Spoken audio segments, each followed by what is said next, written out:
Yesu azali awa, Yesu azali awa, Yesu azali awa, Yesu azali awa.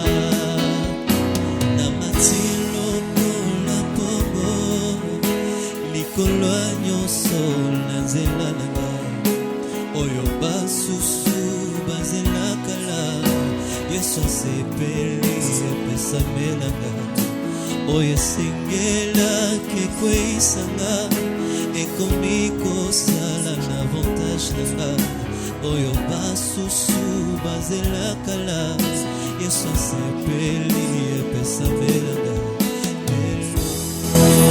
Mon Dieu, merci Seigneur, tu me vois, tu me sais. Je te remercie Seigneur pour ce jour et cette opportunité que nous offres d'offrir un culte, Père. Merci Seigneur, mon Père de gloire, pour tous les bien-aimés qui sont avec nous ensemble dans ce culte, Père. Merci pour la vie, merci pour la bonne santé, ô glorieux. Te remercie, ô Père de gloire, pour ta sécurité, pour, ô Père de gloire, ce que tu fais pour nous, pour que nous puissions, ô Dieu de gloire, être utiles dans ton œuvre. Ô Père de gloire, je te remercie. Je voudrais que ce temps soit un temps béni, Père de gloire. Ta grâce nous accompagne du début à la fin, Seigneur mon Dieu. Nous voulons, Père de gloire, passer un temps merveilleux, Père. Nous voulons, Seigneur mon Dieu, roi de gloire, que ta grâce nous accompagne, Père Dieu merveilleux. Sois loué, béni, exalté, Père, toi qui règnes pour l'éternité, au siècle des siècles. Au nom de Jésus, nous avons ainsi prié. Amen.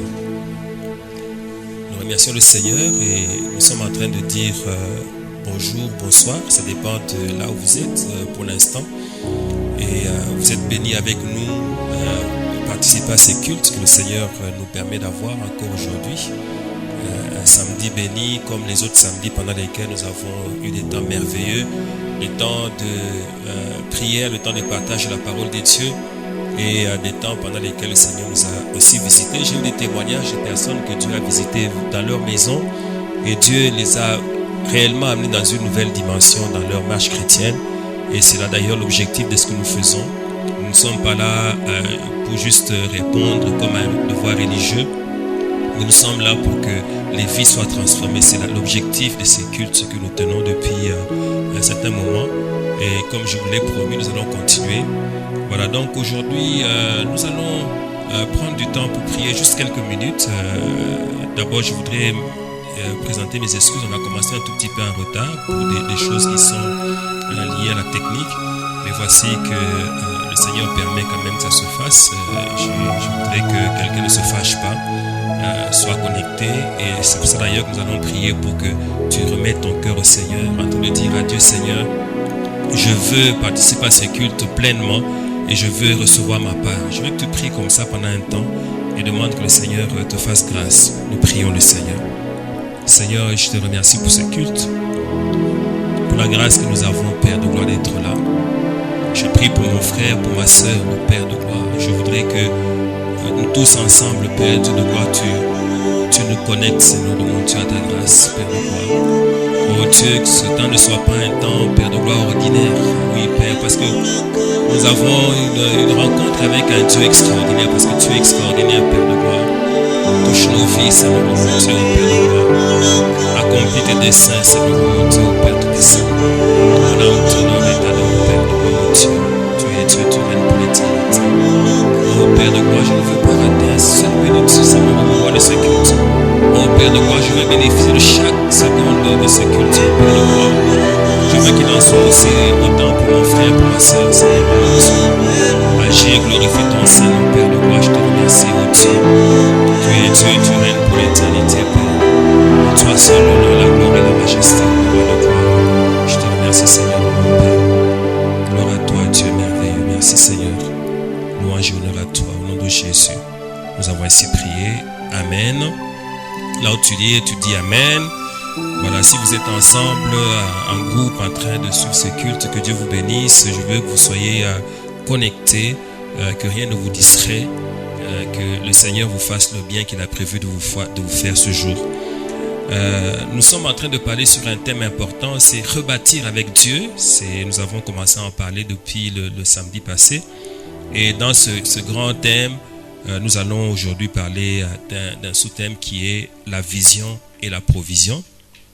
Je vous rappelle que la fois dernière, nous avons eu nos passages dans Psaume chapitre 127, verset 1er, où il est dit que si l'Éternel ne bâtit la maison, ceux qui travaillent en vain. Et si le Seigneur ne garde la maison, ceux qui veillent ou celui qui veille, il veille en vain. Et nous avons lu également dans le livre de Néhémie, chapitre 1er, à partir du 1er jusqu'au 11e verset, donc tous les versets de ce chapitre-là. Nous n'allons pas relire ça aujourd'hui. Nous allons par contre lire ce qui est écrit dans le livre de Proverbes, chapitre 29, verset 18, si vous voulez aller avec moi dans Proverbes. Nous allons lire ce passage que certains d'entre nous connaissent certainement. Nous sommes dans Proverbes, chapitre 29, verset 18. Je vais lire dans quelques versions. Alors, il est écrit ceci dans la version Parole de vie.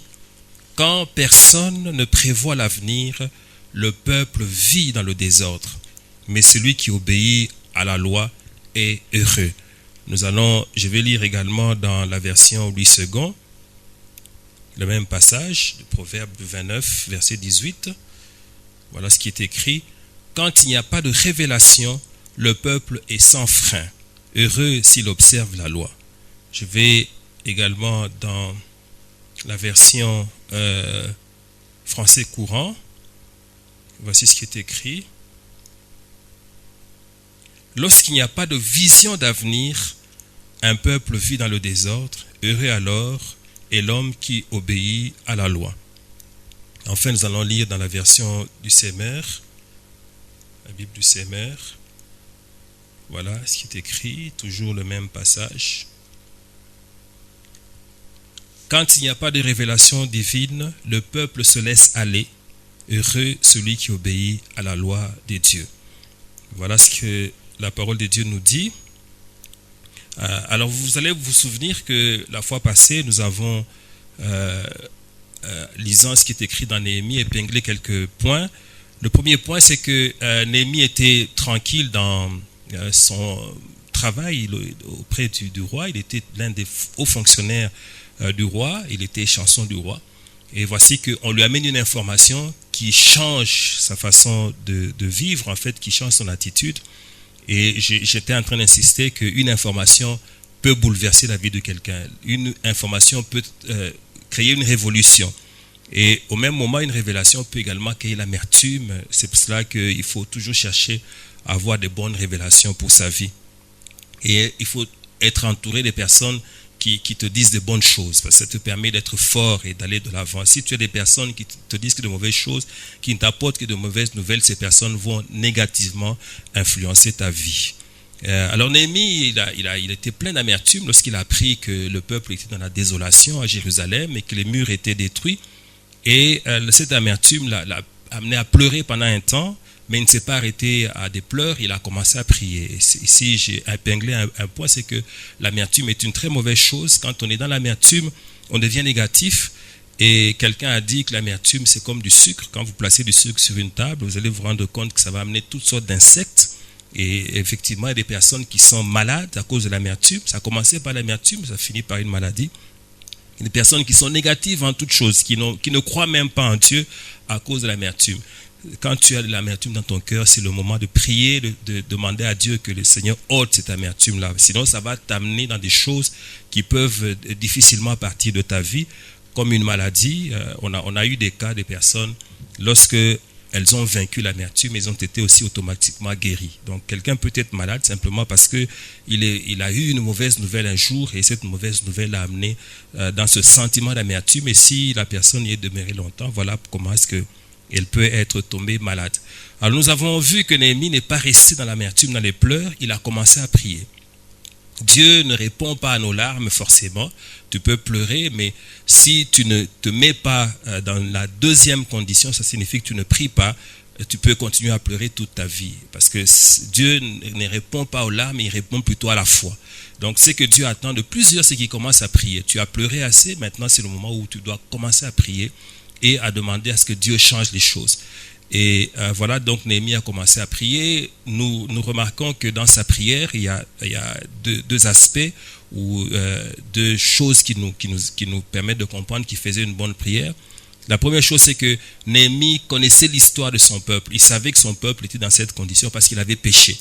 Et la deuxième chose, c'est que Néhémie connaissait Dieu. Il savait que lorsque on pêche, on s'éloigne de Dieu, on fait cette distance-là, pour que les choses redeviennent dans l'ordre, il faut revenir à Dieu. C'est comme ça que Dieu dit dans sa parole, revenez à moi et je reviendrai à vous. Il y a des gens qui pleurent loin de Dieu, qui se lamentent, qui déplorent leurs conditions.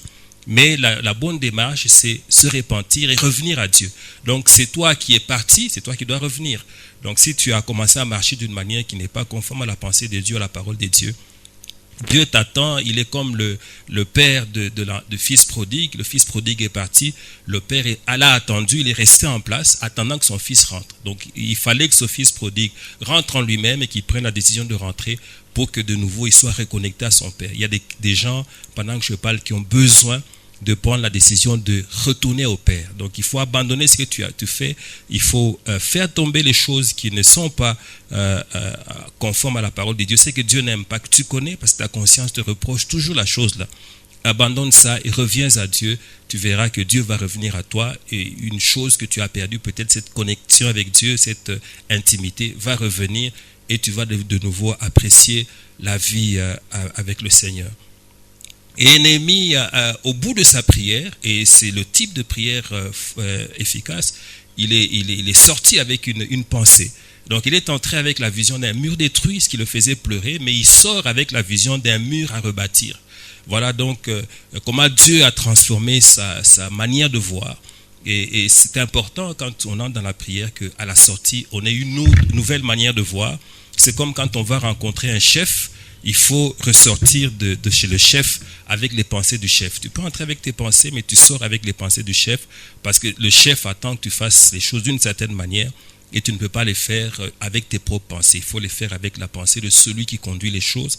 Et donc la bonne prière consiste à entrer dans la présence de Dieu et à en sortir avec les pensées de Dieu. Tu peux avoir tes pensées, tu peux avoir tes opinions, tu peux avoir tes positions, mais tu dois être flexible, tel que si Dieu te parle, tu sors avec ce que Dieu t'aura dit et tu commences à œuvrer avec les nouvelles pensées qui viennent du Seigneur.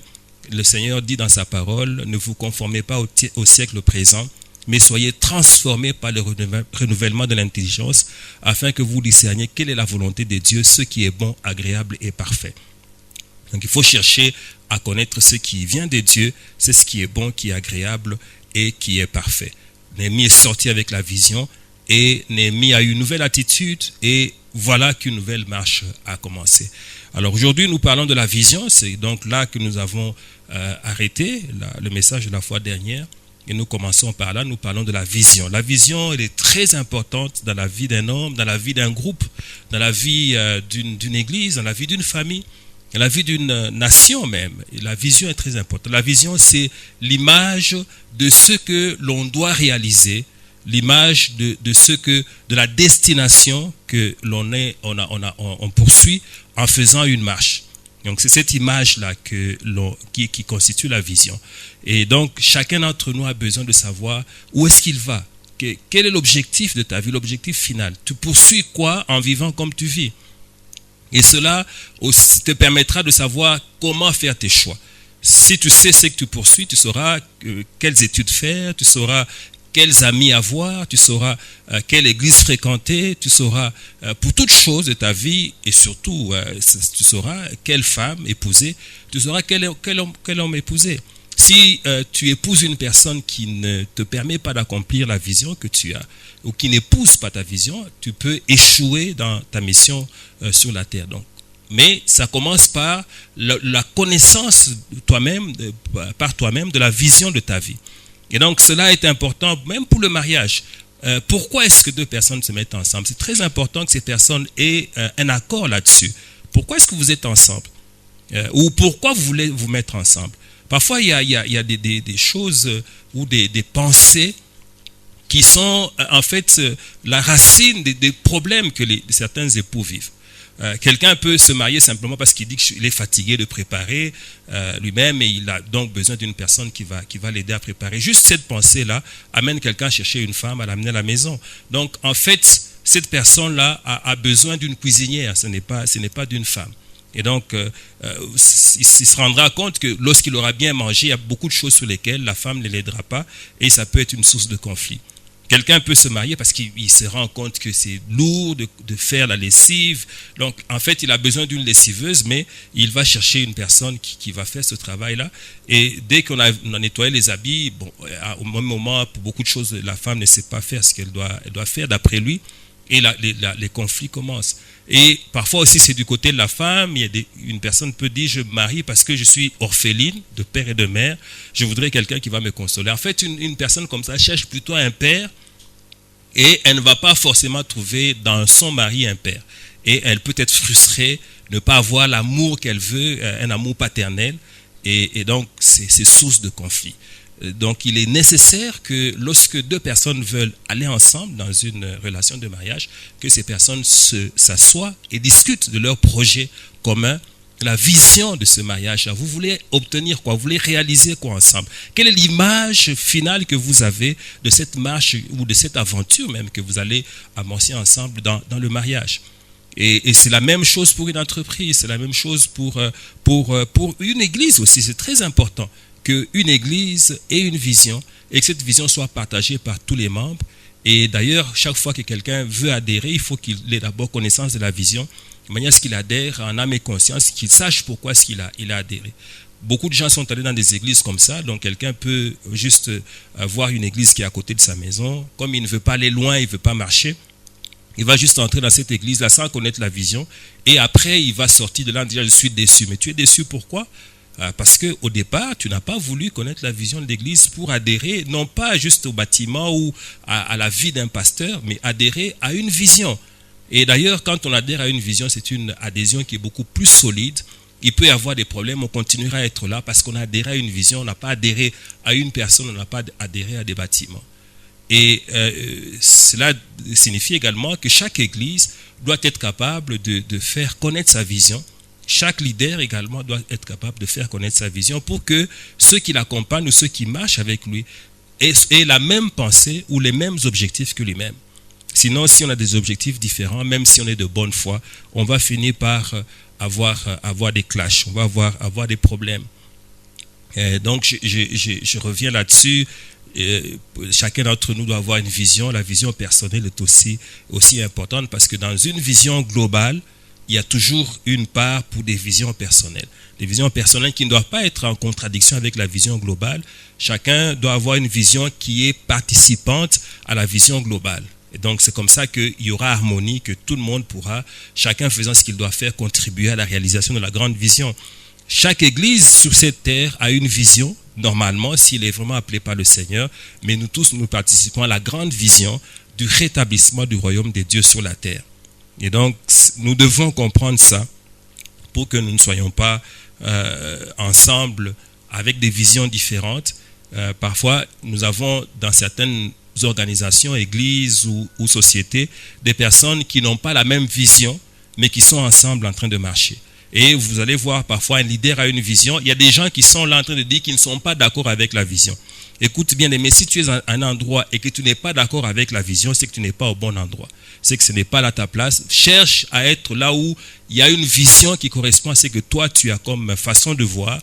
Et donc que ta vision personnelle ne vienne pas pour combattre la grande vision. Sinon, tu es en train de faire du désordre à l'endroit où tu te trouves. Parce que celui qui est visionnaire, celui qui est le conducteur, est celui que Dieu a inspiré pour réaliser quelque chose, à qui Dieu a donné une image, cette vision-là. Et il ne faudrait pas commencer à combattre la vision ou à essayer d'imposer ta vision sur une personne qui a commencé une œuvre avec le Seigneur. Alors, la vision, pour qu'elle soit divine, il faut qu'elle relève de l'inspiration ou de la révélation de Dieu. Donc, si tout le monde a une vision, peut avoir une vision, je voulais dire, ça peut être, on peut être chrétien, on n'est pas être chrétien, mais avoir une vision. Vous avez cette culture dans beaucoup de pays où chaque entreprise a une vision et elle exprime d'ailleurs clairement. Vous allez voir même quand vous arrivez, on vous donne un prospectus qui vous permet de comprendre quelle est la vision de l'entreprise.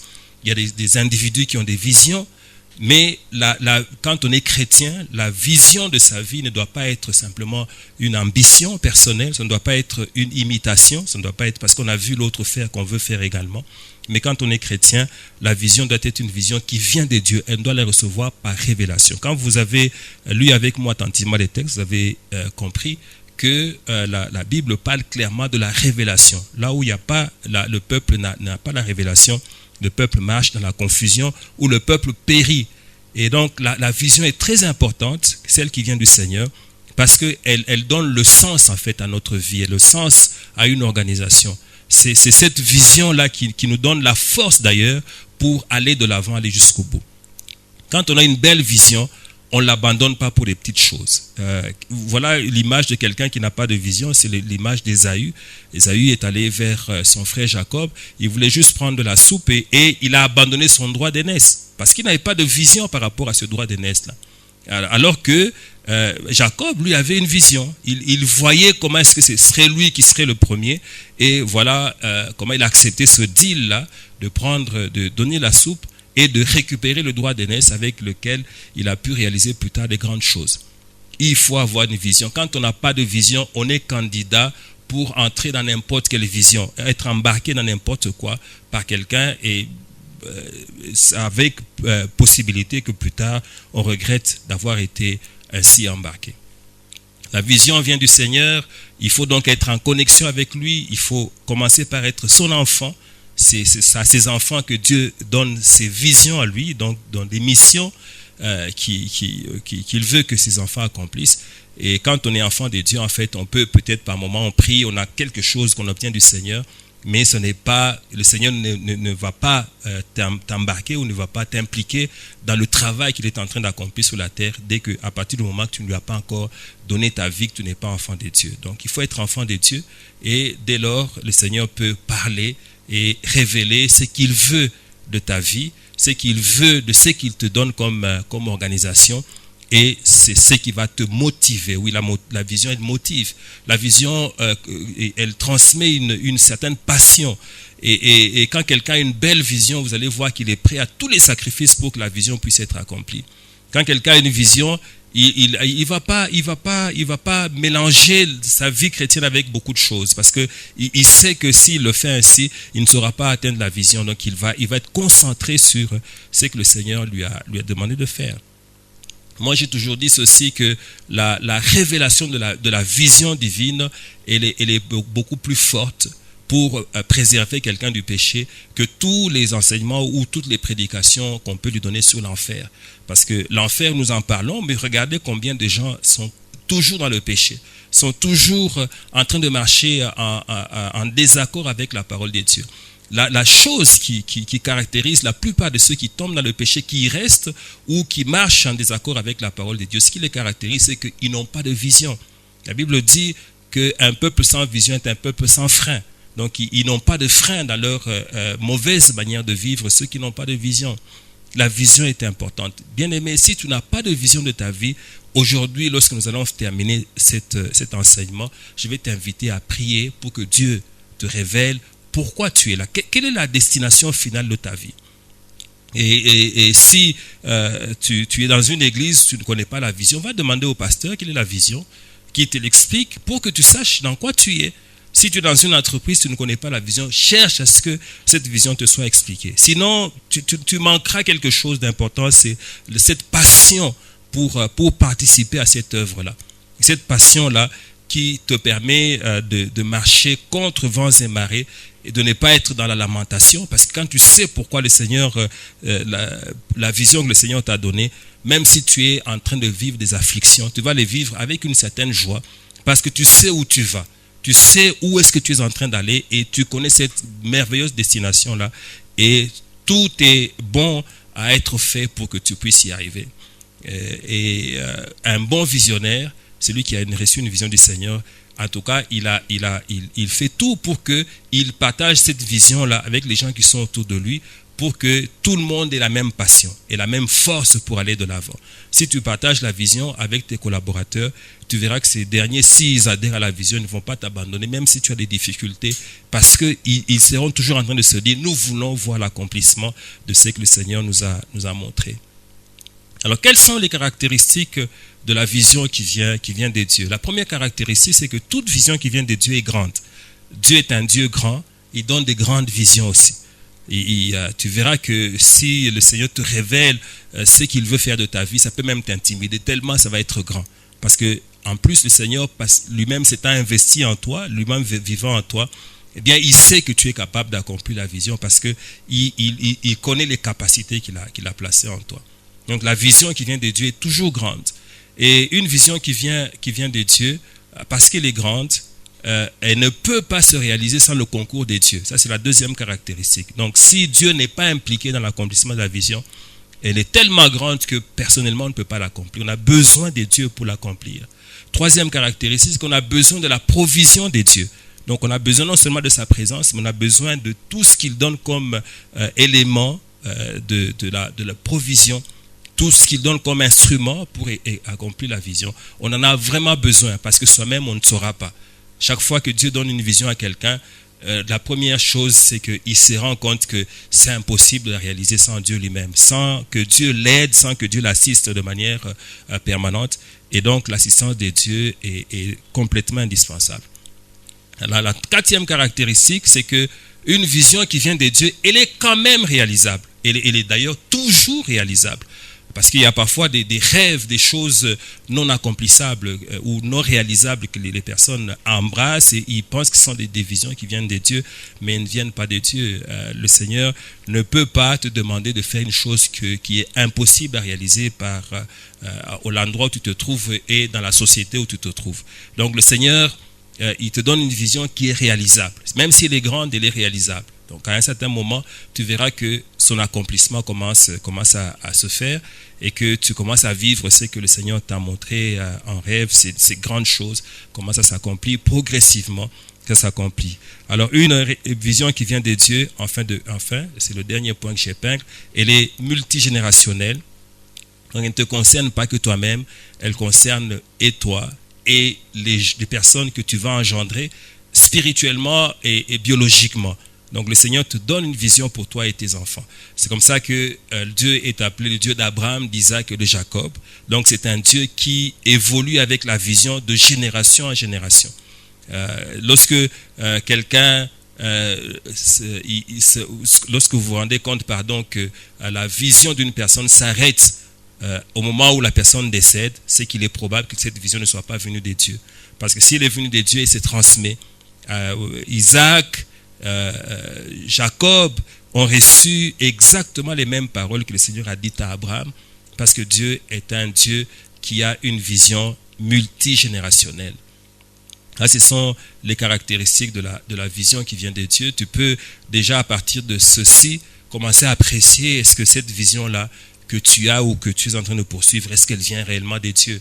Est-ce qu'elle répond aux critères que nous venons de citer, sans beaucoup les développer, faute de temps, parce que nous sommes en train d'essayer de donner le maximum que nous pouvons donner avant que nous puissions terminer cette série d'enseignements de samedi. Nous voulons vraiment communiquer le maximum, mais chacun a la possibilité, à partir de ce que nous donnons, de faire des développements et même de découvrir d'autres points supplémentaires. Mais ce que j'ai donné, c'est l'essentiel. Ça te permet de voir, si tu t'assois et que tu commences à méditer sur la vision que Dieu t'a donnée, tu peux à la fin être en mesure de voir si vraiment cette vision vient de Dieu. Est-ce qu'elle est grande? Est-ce qu'elle est multigénérationnelle? Est-ce qu'elle est réalisable? Est-ce que tu sens que tu peux faire sans Dieu? Si tu sens que tu peux faire sans Dieu, c'est que ce n'est pas venu de Dieu. Tu as besoin de Dieu, tu as besoin de la provision de Dieu. Voilà ce que nous pouvons donner comme caractéristique pour la vision. Alors quand Dieu donne une vision, il donne également la provision. Comme je le disais déjà, il donne la provision. Et cette provision-là, elle est indispensable pour que la vision puisse être réalisée. Quels sont les éléments de la provision qui vient de Dieu? La provision qui vient de Dieu a plusieurs éléments, ou la provision divine pour l'accomplissement de la vision. Alors, plusieurs personnes, lorsqu'on leur parle de provision, vont juste rapidement penser à l'argent. Et beaucoup de gens ont reçu des visions de Dieu et n'ont pas pu les réaliser parce que leur pensée est allée vite à l'argent et les personnes n'ayant pas d'argent en main ont conclu que la vision ne pouvait pas s'accomplir avec elles. Et c'est une erreur je vais parler des éléments de la provision. Vous allez vous rendre compte qu'il y en a plusieurs qui sont déjà en mesure d'accomplir la vision de Dieu ou de commencer, mais qui ne commencent pas simplement par ignorance. Le premier élément de la provision divine pour la personne qui reçoit la vision de Dieu, c'est la personne elle-même. Donc je voudrais dire à quelqu'un, tu as reçu la vision de Dieu, le premier élément de la vision, c'est toi. C'est toi en qui Dieu a déposé la vision. Tu es le premier élément de la provision divine. C'est pourquoi il faut que tu te prennes en charge pour accomplir cette vision-là, à commencer par méditer sur la vision, bien la comprendre, parce que si tu ne la comprends pas, tu ne sauras pas la communiquer. Comme quelqu'un avait dit que ceux qui se conçoivent clairement s'énoncent clairement et les mots pour le dire viennent aisément. Alors, si tu n'as pas encore la bonne compréhension de la vision, tu ne sauras pas la communiquer, donc tu ne sauras pas faire ce que le Seigneur t'a demandé de faire. La bonne compréhension de la vision est importante. Donc, c'est toi qui dois la comprendre, toi le premier, comprendre correctement la vision et être en mesure de la communiquer. Et parfois, il est nécessaire de s'équiper. Quand Dieu te donne une vision et qu'il y a des éléments ou un équipement que tu n'as pas encore, tu travailleras toi-même pour acquérir cet équipement. Si, par exemple, tu as reçu la vision que tu vas aller travailler dans les pays anglophones et que tu es francophone, eh bien, le temps est venu pour toi de t'inscrire, de te faire inscrire dans une école d'anglais et que tu commences à apprendre l'anglais parce que tu ne vas pas aller dans un pays anglophone, aller faire une œuvre en communiquant en français. Tu risques d'aller dans un pays anglophone et de n'avoir dans ton église que des Congolais. Et ça, je t'assure que si tu fais une église comme ça, tu auras tous les problèmes du Congo loin dans un autre pays. Ça va te compliquer la vie. Parce que j'ai remarqué une chose, c'est vraiment incroyable. Vous allez dans une église de Congolais à l'étranger, vous allez vous trouver que là, dans cette église-là, il y a le tribalisme à l'extérieur. Donc ils sont là, donc celui-ci vient d'où, et ça les divise, ça les distrait, et ils ne savent pas accomplir le travail de Dieu parce qu'ils n'ont pas compris ce qu'ils doivent faire là-bas. Et le fait déjà que vous soyez dans une église et que vous communiquez en anglais, vous allez attirer aussi les gens du milieu, et ça vous permettra d'avoir un équilibre, de ne pas avoir que des personnes qui ont déjà beaucoup entendu parler de Christ au Congo, mais qui vous suivent là-bas. Et d'ailleurs, plusieurs, parce qu'ils ont entendu parler de Christ d'une certaine manière, vont commencer à vous contredire. Vous dites, non, nous, d'où nous venons, c'est pas comme ça. Mais écoute, nous ne sommes pas d'où nous venons, nous sommes maintenant ici. Tu vas leur expliquer, ça, ils ne comprendront pas. Parce qu'il y a un problème avec la manière dont l'œuvre est abordée. Donc, équipe-toi en fonction de la vision que Dieu t'a donnée. J'ai entendu quelqu'un me dire, non, Dieu m'a dit que je serai président de la République. Ok, mais est-ce que tu connais d'abord le Congo dont tu veux être président? Est-ce que tu connais les peuples du Congo? Si tu ne connais pas, et puis est-ce que tu sais d'abord être président, c'est quoi? Est-ce que tu connais ce qui est exigé pour exercer la fonction de chef de l'État? Tu dois y travailler et ça ne doit pas venir du jour au lendemain. Ce n'est pas dans le poste que tu vas commencer à apprendre. Lorsque l'opportunité arrive, le temps, il est souvent trop tard pour commencer à apprendre. C'est l'accomplissement ou la réalisation de la vision nécessite toujours la préparation et l'opportunité. Il faut que les deux soient ensemble pour qu'il y ait le succès. Mais si tu n'es pas préparé, même l'opportunité viendra, mais tu ne sauras pas accomplir. Et Dieu ne va pas t'aider. Dieu n'apprend pas à notre place. Et d'ailleurs, il le fait comme un bon père. Moi-même, je n'apprends pas pour mes enfants. Je les envoie à l'école, je paie le minerval, mais jamais je vais me mettre à apprendre pour eux. Parce que même si je le fais, à quoi ça va leur servir? Donc, c'est toi-même qui dois t'équiper pour la vision. Donc, tu es la première provision de ta vision. Et ça, souvent, ça ne demande pas de l'argent. Donc, s'équiper, seulement s'informer. Tu peux aller sur Internet, il y a beaucoup d'éléments. Tu peux lire des livres. Tu t'équipes simplement parce que tu crois que la vision vient de Dieu et tu crois que ce que Dieu t'a dit va s'accomplir. Et c'est d'ailleurs la manifestation de la foi. C'est que le Seigneur t'a montré. Il faut que tu crois que tu l'as déjà eu pour que tu puisses le voir s'accomplir. Donc, en tant que porteur de la vision de Dieu, tu es le premier élément de la provision de Dieu. Le deuxième élément de la provision de Dieu, c'est la parole que Dieu te donne. Dieu ne donne une vision, il donne toujours une parole aussi, qui est liée à la vision. Quel est le message que le Seigneur t'a donné? Dieu ne peut pas amener quelqu'un dans une œuvre sans lui donner le message par rapport à cette œuvre-là. Ce ne sera pas un message forcément différent sur tous les points des autres, mais il y aura une particularité au message que le Seigneur te donne. Et tu dois maîtriser ce message-là. Tu dois savoir de quoi le Seigneur veut que tu parles. Vous allez voir une église, parfois, c'est inscrit « Église de la guérison ». Vous pouvez vous moquer de ça en disant « Mais oui, mais si les gens entrent là-bas, ils ont la guérison et puis après quoi ?» Le problème, c'est que tu ne comprends pas que probablement la personne qui a ouvert cette église-là avec le Seigneur, Dieu lui a demandé simplement de faire un travail de guérison sous les vies des gens. Et donc la personne est dans sa vision, et dans cette église, quand tu entres, tu entendras le message de la guérison plus souvent que les autres messages. Pourquoi? Parce qu'il y a une parole, il y a un message qui est lié à la vision qu'on a reçue. Il faut maîtriser ce message-là. Et c'est important. Vous savez, plus le message est diffusé, plus il attire des gens.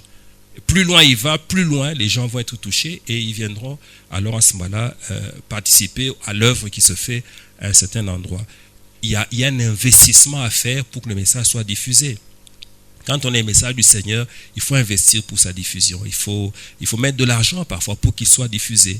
Il faut utiliser les moyens qui sont disponibles pour que le message soit diffusé, parce que s'il va loin, alors il amène les gens de loin aussi. Mais si il n'y a pas cette organisation pour que le message, qui est un deuxième élément de la provision, pour sa diffusion, s'il n'y a pas d'organisation, eh bien, la vision va rester restreinte à cause de ce manque de compréhension de cet élément de la provision. Le troisième élément de la provision, c'est l'onction. L'onction, donc la capacité surnaturelle que Dieu te donne pour accomplir la vision qu'il te donne. Et cette onction-là, il faut la soigner, il faut être en accord avec son Esprit Saint, pour que la puissance demeure. La présence de Dieu est indispensable pour que l'on continue à vivre la puissance. Parce que si elle te quitte, la présence, eh bien la puissance aussi finira par disparaître. Tu connais ce qui s'est passé dans la vie de Samson. Samson, le Saint-Esprit l'a quitté. Il ne savait pas que Dieu l'avait quitté à cause de la vie qu'il avait, de désordre. Et le jour où les Philistins l'ont pris, il s'est dit, je me battrai comme les autres fois, mais il ne savait pas que Dieu l'avait quitté. Voilà, on l'a pris, on lui a crevé les yeux et on en a fait un prisonnier, presque un esclave. Parce qu'il n'a pas soigné l'onction qui était un élément de la provision que le Seigneur avait mis à sa disposition. Toi aussi, sois en l'onction, sois en accord avec le Saint-Esprit, sois en harmonie avec l'Esprit de Dieu. Marche selon la parole de Dieu, ne te détourne pas de voie de Dieu, sinon tu vas terminer comme Samson. J'ai entendu une prédication que j'ai beaucoup aimée. C'était, avait comme thème du libérateur à l'amuseur. Donc Samson, qui était libérateur, est devenu amuseur, tout simplement parce qu'il n'a pas compris pourquoi le Seigneur lui avait donné l'onction, qui est indispensable pour que la mission puisse être accomplie. Donc toi aussi, fais ce que tu dois faire pour que tu continues à œuvrer ou à te mouvoir dans l'onction du Saint-Esprit, afin que la mission que Dieu t'a confiée puisse être accomplie. Alors le quatrième élément de la provision, ce sont les hommes que Dieu t'a donnés. Il y a des gens que Dieu te donne lorsque tu dois accomplir la vision. Ce sont des collaborateurs, des partenaires que le Seigneur te donne. Tu dois soigner ces gens-là et tu dois leur communiquer la vision. Quand Jésus prie, vous lisez dans Jean chapitre 17, il prie pour conclure la mission sur la terre. Il remercie le Seigneur en lui disant, voilà, j'ai fait ce que tu m'as demandé de faire. Maintenant, glorifie-moi de la gloire que j'avais avant que je ne vienne sur terre. Et il lui dit une chose, c'est que j'ai gardé ce que tu m'as donné. Les gens que tu m'as donnés, je les ai gardés. Et effectivement, là, il n'avait que les 12. Tout le monde était déjà parti. Vous allez vous souvenir que lorsqu'il a dit un jour que quelle personne ne pouvait avoir la vie s'il ne boit de son sang et ne mange de sa chair, il y a un grand nombre de personnes qui sont parties. C'est là qu'il a posé d'ailleurs la question, mais tout le monde est parti, pourquoi vous êtes restés? Et la réponse était, mais où irions-nous? C'est toi qui as les paroles de la vie. Donc, tout ce monde-là est parti. Il n'a gardé que ce que Dieu lui a donné. Chacun, là où il est, lorsque Dieu lui donne une vision, il lui donne également des hommes qui font partie de la provision, des hommes qui sont ceux qui vont l'aider à accomplir la mission. Parfois, ils n'ont pas l'air d'être si importants, comme David. Il avait ces vaillants de David, lorsqu'il est parti, lorsqu'ils l'ont suivi, ces gens-là, c'était des personnes qui avaient des problèmes, des dettes. Ils ont presque fui l'endroit où ils étaient pour le suivre. Donc, ils pouvaient les négliger, mais pourtant, ce sont ces gens que le Seigneur lui a donnés pour accomplir la vision. Et on les a plus tard appelés les vaillants de David. Donc, il faut identifier ces hommes-là. Et ici, je voudrais d'ailleurs rapidement dire que Dieu ne te donne pas tout le monde. te donne pas tout le monde. Tu as un groupe de personnes que Dieu te donne, que tu dois identifier. Et parfois, l'identification est difficile au départ à cause de l'aspect de ces gens-là. Mais en tout cas, il y a un partenaire pour identifier les personnes que Dieu te donne pour la vision, c'est le temps. Donc, avec le temps, tu vas découvrir que, ah oui, tel, vraiment, Dieu l'a envoyé pour qu'il m'aide à accomplir la vision. Parce que ça va être quelqu'un qui va rester là malgré toutes les circonstances mauvaises que vous pouvez traverser. Et les personnes comme ça sont des personnes dont il faut prendre soin. Jésus-Christ, avec ses apôtres ou les disciples qui sont devenus apôtres, il était partout avec eux.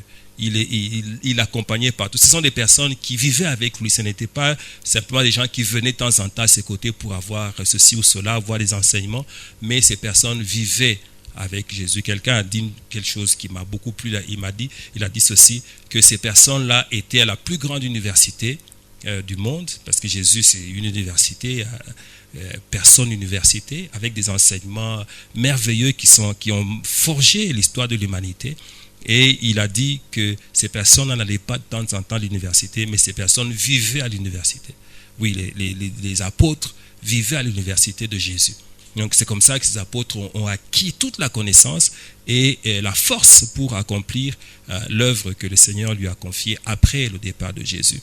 Donc ce sont ces gens-là que Dieu lui a donné. Vous savez, lorsque vous commencez une œuvre, vous pouvez avoir beaucoup de gens qui viennent. Et surtout, j'ai toujours dit aux jeunes serviteurs, lorsque vous commencez, que vous voyez trop de gens qui viennent, par exemple, une semaine après avoir commencé une œuvre, vous voyez que vous êtes déjà à 400. Sachez, vous n'avez pas besoin d'une révélation particulière, c'est que Dieu ne vous a sûrement pas donné tout ce monde-là. Il y a un groupe de personnes que Dieu vous a donné que vous devez identifier parce que les 400 là ne vont pas rester avec vous. La marche pour l'accomplissement dans l'accomplissement de la vision est comme la marche d'un bus de transport en commun. Il s'arrête à plusieurs arrêts et à chaque arrêt, il y a des gens qui descendent, des gens qui montent. Donc, il y a ces arrêts-là qu'il faut identifier. Parfois, il y a des gens qui partent parce que simplement Dieu ne te les a pas donnés. Tu peux essayer de les retenir, mais si tu les retiens, ils vont te créer des problèmes parce qu'ils ne constituent pas les éléments de la provision pour l'accomplissement de la vision que Dieu t'a donnée. Tu dois vraiment avoir le discernement et tu dois également avoir la patience dans la marche. À un certain moment, tu verras bien que, ah oui, celui-ci, voilà, ça fait 5 ans qu'on est ensemble, celui-ci, ça fait 10 ans qu'on est ensemble, il y a eu tel problème, mais il est resté. Donc celui-ci, Dieu me l'a vraiment donné. Et celui que Dieu t'a donné, soigne-le, équipe-le, et fais en sorte qu'ils connaissent les choses comme toi. Ah oui, c'est comme ça que la vision se transmet. Je vous ai dit qu'elle est multigénérationnelle. Si tu veux que le travail se poursuive, communique tout ce que tu as. Il ne faut pas être le genre de serviteur avec des petits secrets là. Ah oui, ça je garde pour moi. Si tu fais ça, les gens ne seront pas à ta dimension, donc ils ne sauront pas accomplir le travail qu'ils doivent accomplir après toi. Dieu lui-même a montré l'exemple. Il a travaillé pendant 6 jours. Et il a travaillé pendant 6 jours, il s'est reposé le 7e jour. Et pendant 5 jours, il faisait beaucoup de choses. Il créait, il provoquait l'apparition par sa parole de beaucoup de choses. Mais le 6e jour, il a créé l'homme et c'est alors qu'il s'est reposé. Pourquoi il s'est reposé? C'est qu'il a créé quelqu'un qui pouvait poursuivre le travail à sa place. Donc, pour que tu te reposes en tant que visionnaire, en tant que dépositaire de la vision de Dieu, il faut que tu arrives au point de te reproduire, d'avoir des gens comme toi qui sont capables de poursuivre la vision. C'est ça la pensée de Dieu, qui est d'ailleurs dans Genèse. Donc Dieu montre comment le travail doit se faire, se transmettre de génération en génération pour que la vision, la grande vision puisse être accomplie. Ces hommes-là, Dieu te les donne, garde-les, équipe-les. Et Dieu, en dehors des hommes qui sont éléments de la provision que Dieu te donne, il y a aussi les relations. Il y a plusieurs relations que Dieu peut créer pour toi, des connexions, comme vous voulez les appeler. Et ces connexions-là sont également des éléments de la provision divine. Donc chaque relation, c'est pour cela qu'il ne faut jamais détruire une relation. Il ne faut jamais dire à quelqu'un, je n'aurai jamais besoin de toi. Tu ne sais pas à quel moment tu peux avoir besoin de quelqu'un. Même si vous avez des problèmes de quel ordre, ne détruis pas une relation. Laisse-la. Si tu n'en as pas besoin maintenant, laisse-la simplement. Mais ne va pas dire à quelqu'un, non, moi et toi, on va se retrouver au ciel. D'ailleurs, il n'est vraiment pas certain que vous vous retrouviez au ciel avec ce genre d'attitude-là. Ouais, voilà, parce que le ciel de mon Père, c'est un ciel pour les saints, pour les gens qui marchent bien. Donc, il faut faire attention Ne parle pas comme ça, vraiment en face de quelqu'un lui disant « Non, je n'ai pas besoin de toi ». Il y a des parents même qui ont dit à leurs enfants « Ah oui, toi, je n'aurai jamais besoin de toi ». Et puis plus tard, cet enfant-là devient un ministre ou devient un homme haut placé et le père commence à aller chez son propre fils sur la pointe des pieds. Ce n'est pas bon. Donc, il y a des relations à tous les niveaux. Et d'ailleurs, c'est important, tu sais, tu peux avoir besoin aujourd'hui de rencontrer un ministre. Tu n'as peut-être pas beaucoup de relations, mais peut-être parmi tes relations, il y a quelqu'un qui connaît quelqu'un qui peut t'amener chez le ministre. Donc, soigne les relations. Même si quelqu'un aujourd'hui n'a rien, il n'a pas d'argent, cette relation-là peut un jour te servir. Il faut avoir cette mentalité-là pour ne pas détruire les relations qui viennent de la part du Seigneur. Et il y a des relations qui sont vraiment des grands éléments de la provision divine pour l'accomplissement de la vision. Jusque-là, je n'ai pas parlé de matériel, je n'ai pas parlé d'argent. Il y a des choses que tu peux commencer à faire sans argent. Par rapport à la vision que Dieu t'a donnée, qu'est-ce que tu peux faire sans argent? Commence par là, fais ce que tu peux faire, équipe-toi, tu n'as pas besoin d'argent, tu n'as pas besoin de beaucoup d'argent. Ta vision, c'est vrai, il demande des millions, mais tu n'as pas encore des millions. Et d'ailleurs, parfois, Dieu peut, alors que tu demandes des millions, Dieu peut te donner simplement quelques milliers, il peut te donner peut-être $200 pour... Toi, tu es en train de vouloir avoir $1 million pour accomplir ta vision. Il te donne $200 pour que les $200 te servent, pour que tu commences à produire, pour qu'à un certain moment de ta vie, tu puisses atteindre 1 million et que tu fasses finalement ce que tu as en vue de faire avec le Seigneur. Donc, c'est important d'avoir le discernement.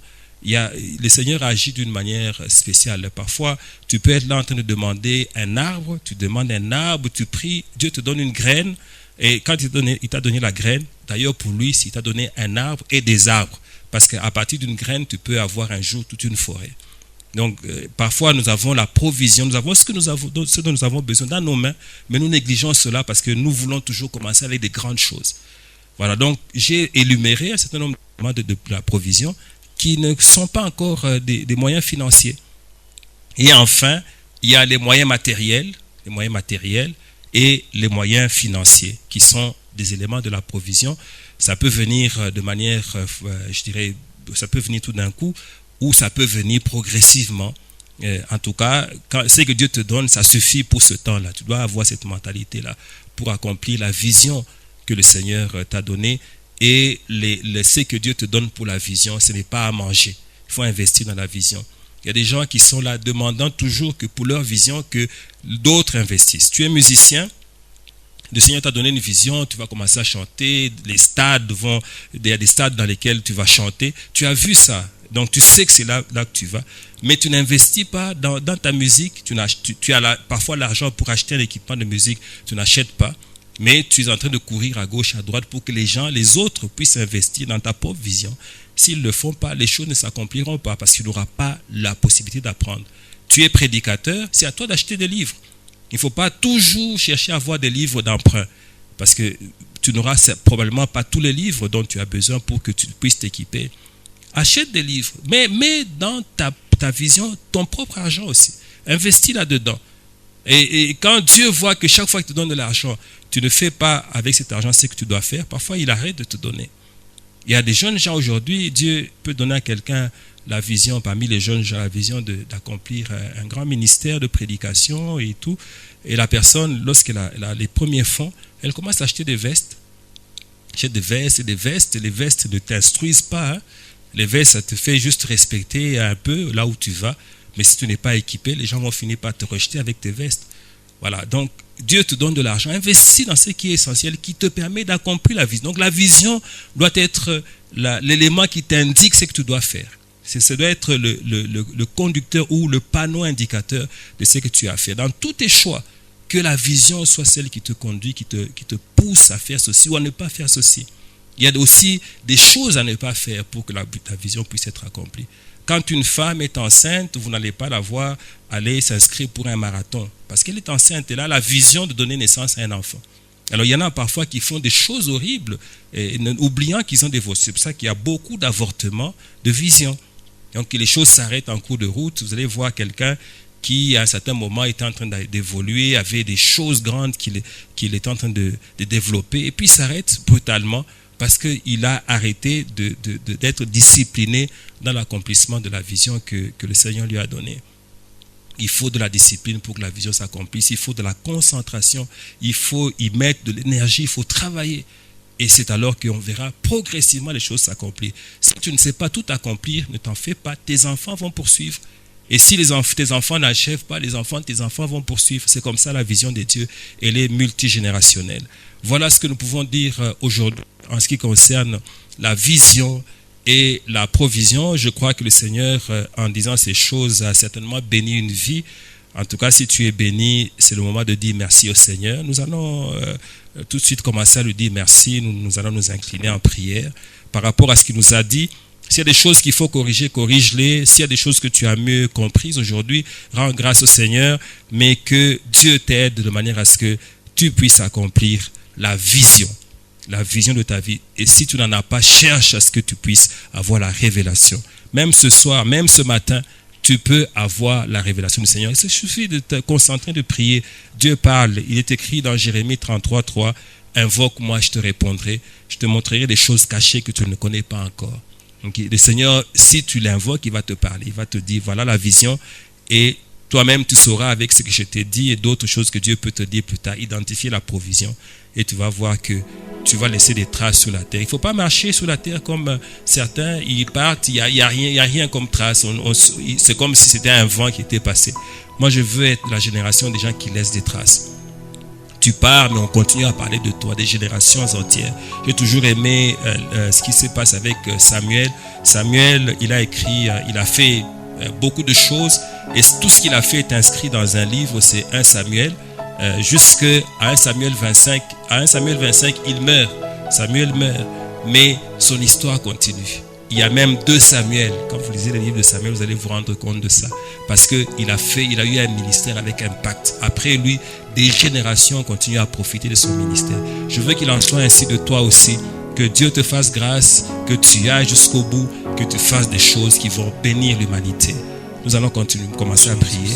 Tu commences à prier Dieu. Seigneur, aide-moi. Seigneur, assiste-moi, Père de gloire, oh mon Dieu. Oh oui, Père, je voudrais accomplir la vision. Oui, Père, la vision. Cette vision grande, Seigneur, oh mon Dieu, que tu m'as donnée, Père de gloire. Oh Dieu, Père de gloire, c'est difficile.